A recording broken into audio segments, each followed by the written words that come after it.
ఈనాడు group సంస్థల అధినేత చెరుకూరి రామోజీరావు మృతి తీరని లోటని మాజీ మంత్రులు హరీష్ రావు, తలసాని, పువ్వాడ అజయ్ అన్నారు. ఫిల్మ్ సిటీలో రామోజీరావు పార్థివ దేహానికి బీఆర్ఎస్ నేతలు నివాళులర్పించారు.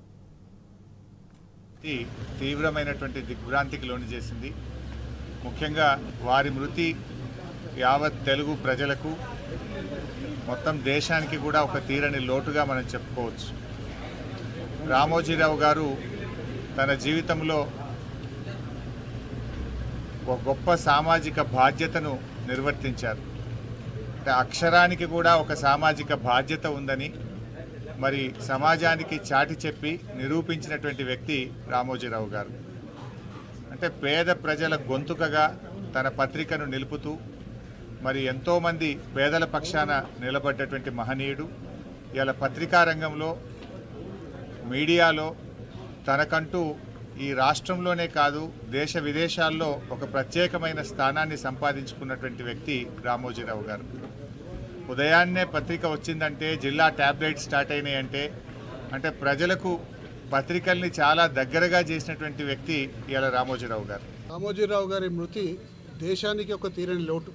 ఎందుకంటే పత్రికా రంగంలో మరి ఇప్పుడే పెద్దలు చెప్పినట్టు అక్షర బాధ్యత తీసుకొని అక్షరానికి కూడా ఒక అర్థం ఉంటుంది, అక్షరానికి కూడా ప్రజల యొక్క కష్ట సుఖాల్లో పాల్పంచుకుంటుందని చెప్పే ఉద్దేశంతో ఎన్నో రకాల స్కామ్లను వెలికితీసి ప్రజల పక్షాన నిలబడి ప్రజల పక్షాన పోరాడి ప్రజలకు న్యాయం చేసిన మనిషి రామోజీరావు గారు.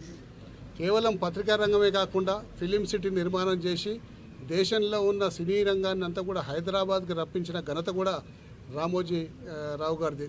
మరి ఈరోజు మన మధ్యలో ఆయన లేకపోవడం నిజంగా కూడా తీరని లోటది. గౌరవనీయులు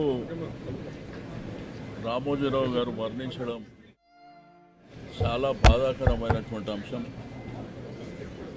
కొన్ని లక్షలాది మంది, కోట్లాది మందిని కదిలించినటువంటి అంశం.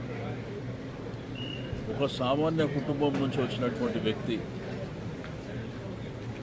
ఈరోజు ఒక పెద్ద సామ్రాజ్యాన్ని సృష్టించడమే కాకుండా ఈనాడు దినపత్రిక ఈరోజు తెలుగు వాళ్ళు మరి ప్రేమించేటువంటి పత్రిక.